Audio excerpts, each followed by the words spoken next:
Welcome to Decoding Textbook NCERT chapter number 5 live processes. यहाँ पर इस चैप्टर में मैं आपको पढ़ाने वाली हूँ, ये बायोलॉजी से एक चैप्टर है लाइव प्रोसेसेस। लाइव प्रोसेसेस का मतलब होता है लाइफ में होने वाली different kind of processes, metabolic activities, जिनके बारे में हम लोग यहाँ पढ़ने वाले हैं।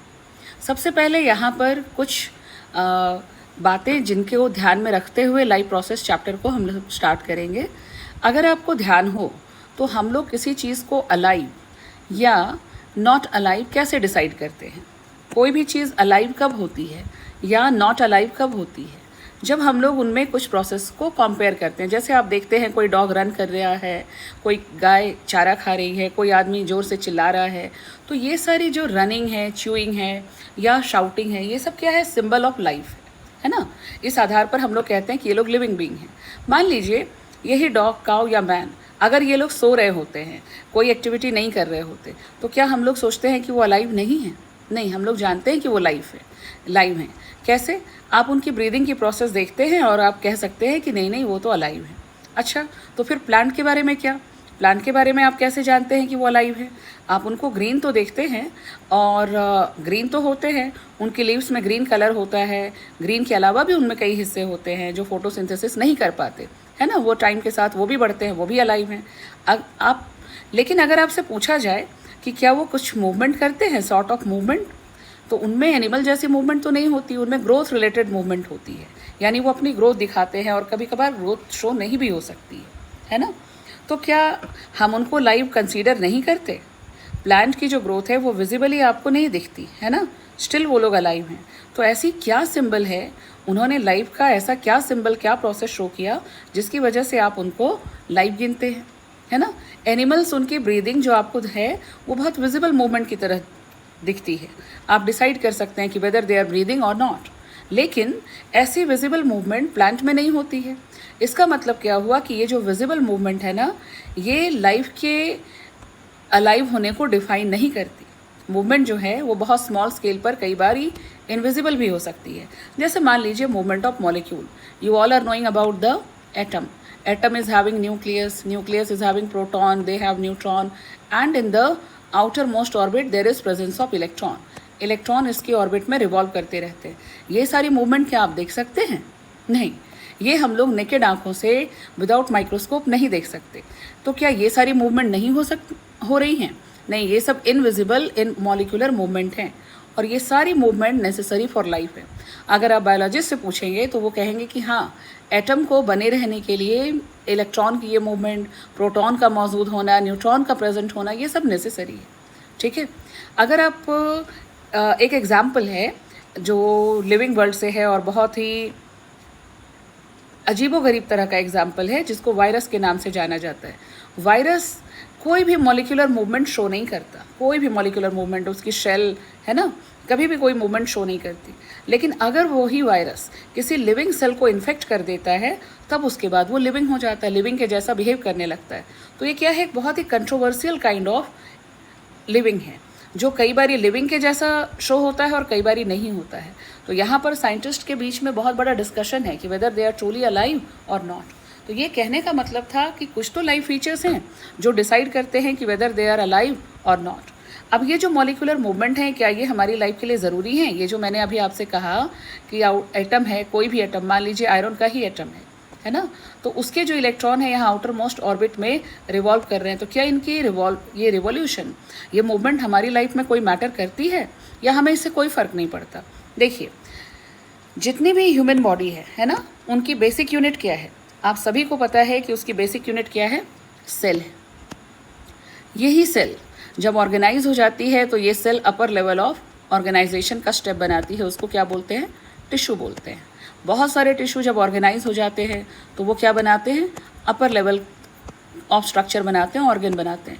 जब बहुत सारे ऑर्गन कंबाइंड है ना, बहुत सारे ऑर्गन एक साथ मिलकर काम कर रहे होते हैं, तब वो क्या बनाते हैं? ऑर्गन सिस्टम बनाते हैं।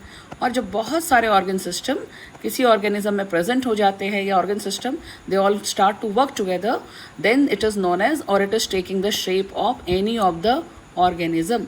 अब ये ऑर्गेनिज्म प्लांट भी हो सकता है, एनिमल भी हो सकता है। तो इस हायरार्की में जो लोएस्ट स्टेप पर है वो क्या है?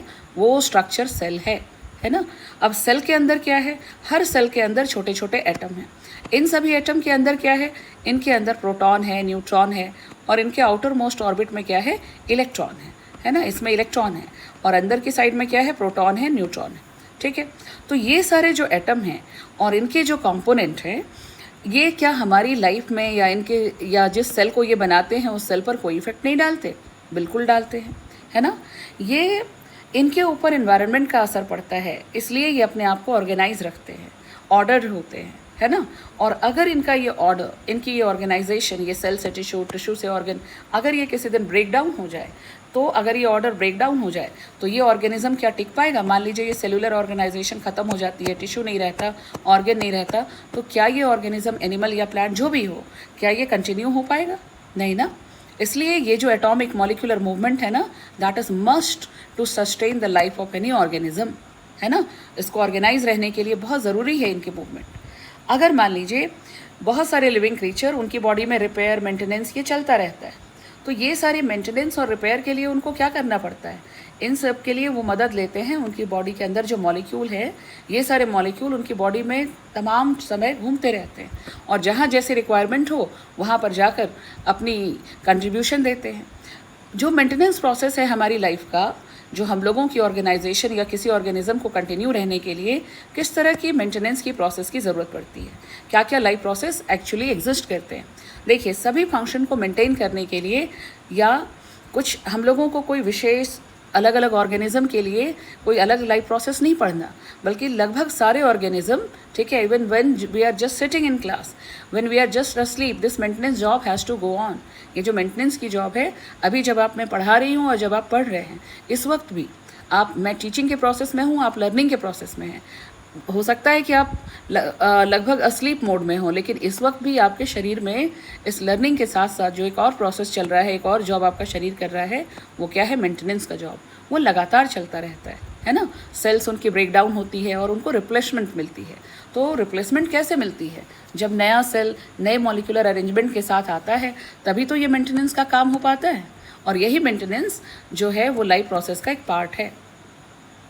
अब ये मेंटेनेंस प्रोसेस, मान लीजिए कि हमारा कोई डैमेज और ब्रेक डाउन है ना सेल्स का, तो उसके लिए एनर्जी की ज़रूरत पड़ती है। तो ठीक है, उनकी मेंटेनेंस होगी। अगर मेंटेनेंस कम हो गई है, ब्रेक डाउन हो गई है, तो उसके लिए हम लोगों को एनर्जी की ज़रूरत है। अब ये एनर्जी हमारी बॉडी में कहाँ से आएगी? बाहर से आएगी। तो ये एनर्जी ज़रूर हमारे पास ऐसा कोई प्रोसेस होना चाहिए जिससे हमारी बॉडी में transfer, a source of energy from outside of the body of the organism. आप जानते हैं दुनिया में अल्टीमेट सोर्स ऑफ एनर्जी क्या है? अल्टीमेट सोर्स ऑफ एनर्जी तो हम लोग सन को मानते हैं, है ना। सन है, और भी एनर्जी के बहुत सारे सोर्सेज हैं, आप कह सकते हैं फूड है, लेकिन वो एनर्जी हमारी बॉडी तक ट्रांसफ़र होगी तभी तो हम लोगों को ये एनर्जी मिलेगी। ये जो फूड है ये हमारी बॉडी के अंदर आता है, और हम लोग एक प्रोसेस जिसका नाम न्यूट्रिशन है, उस प्रोसेस के थ्रू हमें उसकी नरिशमेंट मिलती है, और उसके बाद ही, उस नरिशमेंट के बाद ये हमें कैसे हेल्प करता है? हमारी जो ऑर्गेनिज्म है उनकी बॉडी साइज में ग्रोथ आती है, रॉ मटेरियल होते हैं जो बहुत सारी चीज़ों का, हार्मोन का, एंजाइम का, है ना, इन सारी चीज़ों का निर्माण करते हैं, मसल्स की रिपेयर करते हैं, हमें डिजीज़ से प्रिवेंट करते हैं। इन सभी चीज़ों के लिए हमें न्यूट्रिशन की ज़रूरत पड़ती है। और most of these food sources, ज़्यादातर जो हमारे फूड सोर्सेज है ना, वो सब के सब कार्बन बेस्ड होते हैं, ऑर्गेनिक होते हैं, और उनकी जो कॉम्प्लेक्सिटी है, कॉम्प्लेक्सिटी कहने का मतलब वो लॉन्ग चेन वाले हैं, स्मॉल चेन वाले हैं, है ना, किस तरह की उनकी बनावट है, उस कॉम्प्लेक्सिटी की वजह से वो कार्बन सोर्सेस और किस सोर्स से उनको ऑब्टेन किया गया है। अलग अलग तरह के ऑर्गेनिज्म, अलग अलग ऑर्गेनिज्म कहने का मतलब, जैसे कोई अमीबा है, तो अमीबा बहुत लार्ज मॉलिक्यूल ऑफ प्रोटीन तो नहीं खा सकता, है ना, उसके पास develop kind of nutritional system या डाइजेस्टिव सिस्टम नहीं है, but we human we can digest protein. तो उसका फूड और हमारा जो फूड, न्यूट्रिशन दोनों को चाहिए, है ना, न्यूट्रिशनल प्रोसेस दोनों में होगी, लेकिन different organism can use different kind of nutritional process. उसका न्यूट्रिशनल प्रोसेस अलग है, वो मॉलिक्यूल लेवल पर चीज़ों को ऑब्जॉर्व करता है, जबकि हम लोग फूड पार्टिकल को, कॉम्प्लेक्स पार्टिकल्स को हम लोग डाइजेस्ट करते हैं। ये डिफरेंस है। ये क्या है? Complexity of these carbon sources, उनके हिसाब से ये डिसाइड हुआ। अब आउटसाइड सोर्सेज ऑफ एनर्जी जो है वो बहुत तरह की हो सकती है। एनवायरनमेंट तो किसी एक ऑर्गेनिज्म के कंट्रोल में नहीं हो सकता है। ये जो सोर्सेज हैं, एनर्जी की सोर्सेज, इन सभी को ब्रेक डाउन करना पड़ता है और बॉडी में उसको ऑब्जॉर्ब करना पड़ता है, तब जाकर वो यूनिफॉर्म सोर्स ऑफ एनर्जी का रूप लेती है। ठीक है। और तब जाकर के ये जो मॉलिक्यूल्स हैं ये हमारी बॉडी को अवेलेबल हो पाते हैं और वो हमारी बॉडी के मेंटेनेंस को हेल्प करता है। तो ये जो डिफरेंट टाइप ऑफ मॉलिक्यूल्स हैं ये हमारी बॉडी की ग्रोथ के लिए बहुत ज़रूरी हैं, लेकिन उनको हमारी बॉडी तक लाएगा कौन, पहुंचाएगा कौन? तो एक सीरीज़ ऑफ केमिकल रिएक्शंस है जो हमारी बॉडी के लिए बहुत ज़रूरी है।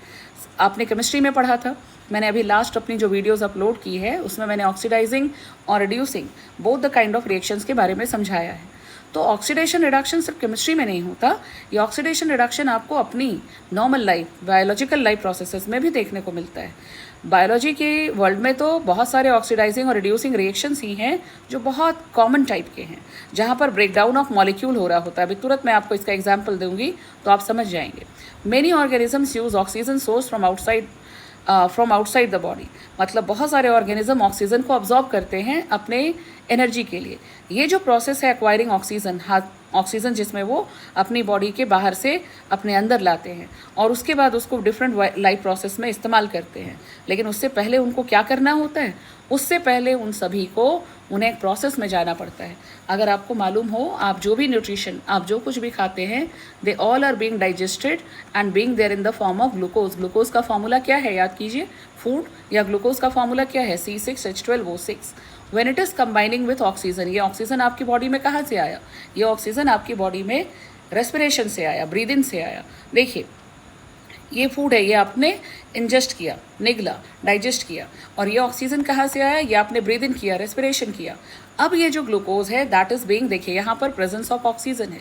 ऑक्सीजन के बारे में आपको क्या याद रखना है, oxygen is a substance if being added to any of the substance, ठीक है। जैसे कि ये यहाँ ग्लूकोज को ऐड हो रहा है तो it means what it is a kind of oxidation reaction.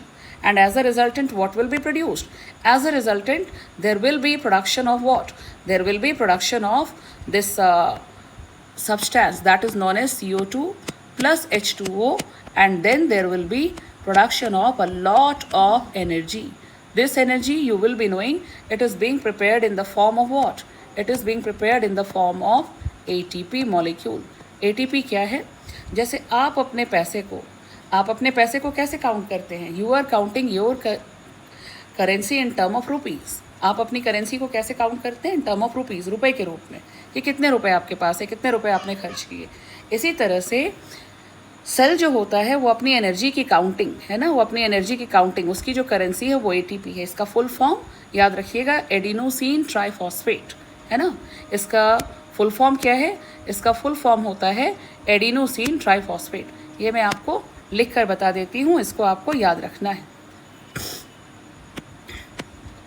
Energy currency of the cell, it is known as adenosine triphosphate, ठीक है।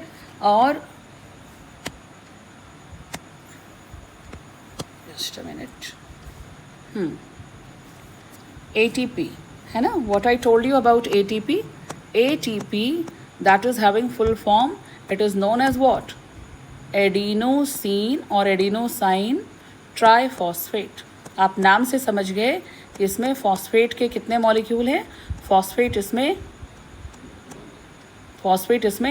3 इन नंबर है ना, एडिनोसिन ट्राइफॉस्फेट। और ये क्या है, energy currency of the cell है, इसको इस रूप में हमेशा याद रखिएगा। तो ये जो एक्सपेरिमेंट है ना, ये जो एक्सपेरिमेंट है, इसमें ये जो एक्सपेरिमेंट है या ये जो इक्वेशन है, इसको कौन सा इक्वेशन कहा जाता है, this is basically a kind of oxidation reaction. इसको ऑक्सीडेशन रिएक्शन क्यों कहते हैं, क्योंकि इस रिएक्शन में ऑक्सीजन की कॉम्बिनेशन हो रही है। बट दरअसल क्या है, दरअसल ये रेस्पिरेशन का रिएक्शन है। ये जो रेस्पिरेशन लिखा हुआ है ना, इस रेस्पिरेशन का रिएक्शन है ये, और इसमें एनर्जी की प्रोडक्शन हो रही होती है। मान लीजिए कोई सिंगल सेल ऑर्गेनिज्म है, तो उसके पास तो ऐसे कोई ऑर्गेनिज्म बहुत छोटा है, इसलिए उसके पास ऐसा कोई ऑर्गन ही नहीं है, हैंड या माउस, ऐसा कोई ऑर्गन ही नहीं है जिससे कि वो फूड को इनटेक कर पाए, है ना। या एक्सचेंज ऑफ गैसेस के लिए उसके पास लंग ही नहीं है, रिमूवल ऑफ वेस्ट के लिए उसके पास कोई किडनी नहीं है। तो वो क्या करता है, अपनी पूरी बॉडी के इंटायर सरफेस, स्किन को इस्तेमाल करता है जो एनवायरनमेंट के कांटेक्ट में रहती है, और उसी की हेल्प से वो फूड को इनटेक करना, गैसेस को एक्सचेंज करना, वेस्ट को रिमूव करना, ये सारे काम को अंजाम देता है, ठीक है। चलिए, ये तो बात हुई सिंगल सेल्ड ऑर्गेनिज्म की, लेकिन सारे ऑर्गेनिज्म तो सिंगल सेल्ड नहीं होते। What about multi cell organism? अगर बॉडी साइज ऑफ ऑर्गेनिज्म बड़ी होती है तो उनका बॉडी डिज़ाइन भी थोड़ा कॉम्प्लेक्स होता है। कॉम्प्लेक्स कहने का अर्थ कि उनके सारे सेल्स जो है वो डायरेक्ट कांटेक्ट ऑफ एनवायरनमेंट में तो नहीं रह सकते, तो वो लोग सिंपल डिफ्यूज़न, डिफ्यूज़न का मतलब अब्जॉर्शन, सिर्फ सिंपल डिफ्यूज़न से वो अपनी सारी रिक्वायरमेंट को पूरा नहीं कर सकते, क्योंकि उनके से सेल बहुत डीपली सीटेड है, अंदर की तरफ है, उनका एनवायरनमेंट से कोई कॉन्टैक्ट नहीं है कि वो आराम से एटमॉस्फेयर से ऑक्सीजन अब्जॉर्ब कर लेंगे या वहाँ पर कोई मॉलिक्यूल आ गया उसको अब्जॉर्ब करके अपना खाना पीना कर लेंगे या अपने वेस्ट को बाहर निकाल देंगे, उनके लिए ये बहुत मुश्किल हो जाता है। तो इस कंडीशन में जो मल्टी सेलुलर ऑर्गेनिज्म है ना, उनके बहुत सारे बॉडी पार्ट अपने आप को स्पेशलाइज करते हैं, ठीक है, एक खास तरह की फंक्शन करने के लिए अपने आप को प्रिपेयर करते हैं। आपको ये जो बात मैं बता रही हूँ अभी तुरंत मैंने आपको बताया कि जो स्पेशलाइज्ड टिश्यू होते हैं ये एक तरह का ऑर्गेनाइजेशन उनकी बॉडी में आपको देखने को मिलता है ना, कि बहुत सारे सेल मिलकर के क्या होता है वो एक स्ट्रक्चर बनाते हैं, इसको क्या बोला जाता है, टिश्यू। बहुत सारे टिश्यू मिलकर के क्या बनाते हैं, I told you they are making organ. बहुत सारे ऑर्गन अगर मिल जाएंगे तो वो क्या बनाएगा, वो बनाएगा ऑर्गन सिस्टम, इसको हमेशा याद रखिएगा। और बहुत सारे ऑर्गन सिस्टम जब मिल जाते हैं तब जाकर के बनता है कोई ऑर्गेनिज्म। तो ये जो ऑर्गेनिज्म बना है ना, और इस ऑर्गेनिज्म की बॉडी में क्या है, स्पेशलाइज्ड काइंड ऑफ टिश्यू है जो इस टास्क को कंप्लीट करता है, ठीक है। और ये जो फूड का इंटेक है, ऑक्सीजन है, ये भी स्पेशलाइज्ड टिश्यू ही कर रहे हैं, ठीक है। तो इससे क्या होता है, अब मान लीजिए कि आपने फूड का इंटेक कर लिया, किसी मल्टी सेलुलर ऑर्गेनिज्म ने फूड का इंटेक कर लिया, रेस्पिरेशन कर लिया, ऑक्सीजन का इंटेक कर लिया, लेकिन ये तो उनके रेस्पिरेटरी सिस्टम में रह गया, ऑक्सीजन उनके रेस्पिरेटरी सिस्टम में रह गया, फूड उनके न्यूट्रिशन सिस्टम यानी कि उनकी गट में रह गया, उनके डाइजेस्टिव सिस्टम में रह गया, जबकि रिक्वायरमेंट तो हर एक सेल को है ना। तो हमारी बॉडी में एक ऐसा भी सिस्टम होना चाहिए जो इन चीज़ों को ट्रांसपोर्ट करने का काम करे, न्यूट्रिशन को डाइजेस्टिव सिस्टम से हर सेल में ले जाने का काम करे। ये काम कौन करेगा, ये काम ट्रांसपोर्टेशन सिस्टम करता है, वो फूड को कैरी करता है, रेस्पिरेटरी सिस्टम से ऑक्सीजन को लेकर के one place to another in the body वो रिवॉल्व करता रहता है, सर्कुलेट करता रहता है। ये काम जो करेगा वो उसको कौन सा सिस्टम कहा जाएगा, यस सही गेस किया आपने, उसको कहा जाता है कौन सा सिस्टम, उसका नाम होता है सर्क्यूलेटरी सिस्टम, है ना, circulatory, which keep on circulating always, circulatory system, जिसमें कि हमारा हार्ट, हमारा ब्लड, इस सिस्टम का डिफरेंट ऑर्गन है। ये हम लोग आगे आने वाले पैराग्राफ्स में देखेंगे। खैर अभी इस बात पर ध्यान दीजिए कि जितने भी केमिकल रिएक्शन हैं वो सब कार्बन सोर्सेज, ऑक्सीजन, इन सभी का इस्तेमाल करके एनर्जी को प्रोड्यूस करते हैं। कई बार उनमें बाई प्रोडक्ट्स यानी साथ साथ कुछ और भी प्रोडक्ट्स बनते हैं जो यूजलेस होते हैं, ठीक है, useless for the cells of the body, और अगर उनको स्टोर किया जाए, बार बार वो बनते रहेंगे तो वो सेल के लिए हार्मफुल भी हो सकते हैं। मतलब कहने का कि अगर आपने कोई प्रोसेस ऑफ डाइजेशन किया, आपने रेस्पिरेशन किया, तो रेस्पिरेशन के प्रोसेस में हो सकता है CO2 बन रहा हो। ये CO2 अगर आपकी बॉडी सेल में जमा होता जा रहा है, लंग से बाहर नहीं निकल रहा, तो वो एट लास्ट आपको हार्म करेगा। तो ये जो वेस्ट है इनको बॉडी से बाहर भी निकालने की ज़रूरत होती है। इस वजह से इन चीज़ों को बाहर निकाला जाए, डिस्कार्ड किया जाए, इसके लिए भी हमें एक प्रोसेस की ज़रूरत है, एक्सक्रीशन। अब ये काम कौन करेगा, एक सेपरेट सिस्टम को सामने आना होगा और उसको ये टास्क को कंप्लीट करना होगा, उसका नाम क्या होगा, एक्सक्रीटरी सिस्टम। तो देखिए यहाँ पर क्या है, मल्टी सेलुलर ऑर्गेनिज्म में स्पेशलाइज्ड टिश्यूज होते हैं जो एक्सक्रीशन का काम करते हैं, है ना। ट्रांसपोर्टेशन सिस्टम है, वो ट्रांसपोर्ट ऑफ वेस्ट करेगा, एक्सक्रीटरी सिस्टम को टिश्यू को ले जा कर देगा और एक्सक्रीटरी सिस्टम इसको कंप्लेन करेगा। तो कहने का मतलब ये हो जाता है कि लाइफ में बहुत सारी प्रोसेसेस हैं और सबके सब एसेंशियल है। ऐसा नहीं है कि आपको एनर्जी की गेन करने के लिए सिर्फ और सिर्फ डाइजेस्टिव सिस्टम की ज़रूरत है, आपको उसको फूड को ब्रेक डाउन करने के लिए रेस्पिरेटरी सिस्टम चाहिए, हर पार्ट ऑफ बॉडी तक पहुंचाने के लिए सर्कुलेटरी सिस्टम चाहिए, अगर वो वेस्ट प्रोड्यूस करता है तो उसको बाहर करने के लिए एक्सक्रीटरी सिस्टम चाहिए। ये तो मैंने आपको 3-4 एग्जाम्पल दिए, लाइकवाइज बहुत सारे सिस्टम हैं और बहुत सारे process, all takes place in the body simultaneously, साथ साथ हो रहे होते हैं, ठीक है।